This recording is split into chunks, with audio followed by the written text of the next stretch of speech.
Kids today is a whole different ballgame than it used to be before reality TV, provocative ads, and barely dressed pop star. Yeah. Thank you. Indecent behavior has become the new normal. So how do you keep your kids from growing up too fast? Here is some advice for raising decent children in an indecent world. Our family therapist, Dale Atkins, and mommy blogger, Jenny Eisenman. She is creator of the suburbanjungle.com. Ladies, welcome. Thank you. Yeah. Wait, things See, are wasn't that polite of me? Yeah, you were perfect. You're very polite. Like my kids. Something you don't see much anymore. You know the story that I did a book signing for 100 children up here on the Upper East Side in New York, and out of 100 children, one child said thank you. That is, I was stunned. Well, that has to do with modeling, and it also has to do with expectations. And I think that if children see their parents be kind and be gracious, they're much more likely to take that on. And also, if they're reminded when they're not, without admonishing them, but just kind of tell them, you know, when you get something or when someone does something for you, we say thank you. The weird thing is, in this family, you used to be able to protect your kids from certain things. It seems like here, if you turn even a commercial on or any kind of a TV show, there's really very little family programming out there. Or you see a big ad somewhere when you're walking down the street and your child asks a question. I mean, it's really, they're being inundated from everywhere, aren't they? They really are. And the thing that kills me is that you can't unsee something. You know, once they've seen it, you can't unsee it. Right. So you're explaining things that you never thought you'd be explaining to, you know, kids at the ages that they're at. How old are your kids? Mine are 8 and 11. Are you running into that a lot? Oh, that is prime time. It really is. Because every kid, and it's always been this way, wants to be with the older kids who are hipper. Everybody wants to, every little girl wants to pull her skirt up a little higher because the bigger girls are doing that. And wear makeup and all that stuff.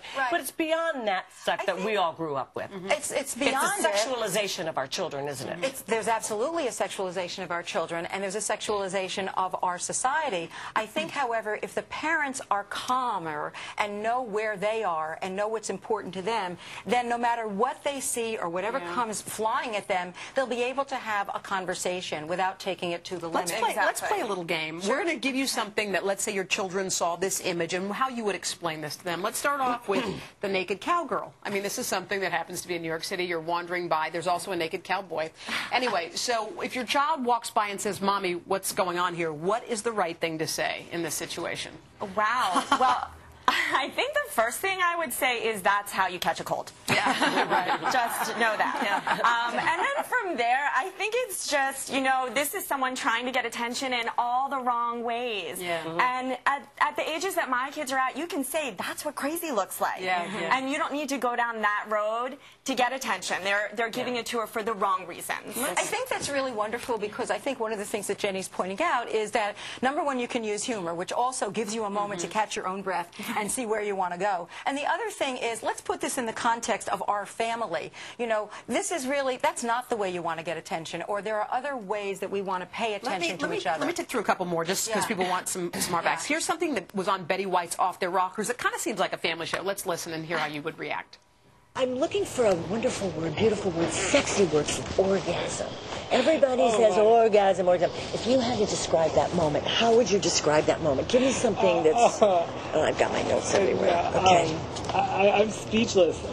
Okay, so the big O. So you hear that? he's speechless. Say Poughkeepsie. They won't understand what you mean. Right. I think that, you know, one of the things is you can kind of deflect, or you can say, you know, this is really something that we're going to talk about at another time, but basically what it is, and then you can say, depending on the age of the child, you don't have to describe an orgasm. The first thing my kids would say is, what's an orgasm? I mean, you hear a word like that.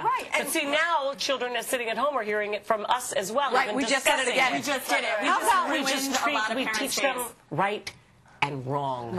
It's kind of simple. Well, I think that that's a very important thing to do, but you have to know what's right and wrong within yourself. And if you see that all of this is on the media all the time, then your feeling is, I have to kind of get right in there and say, you know what? This is something that is really more adult. My point is that we don't teach the basics. Say please, say thank you. That's wrong. That's not nice. Say I'm sorry. Well, we don't. We don't, and it's all your fault. All right. I want to thank you guys. You're welcome. You're welcome, and bless you, and thank you.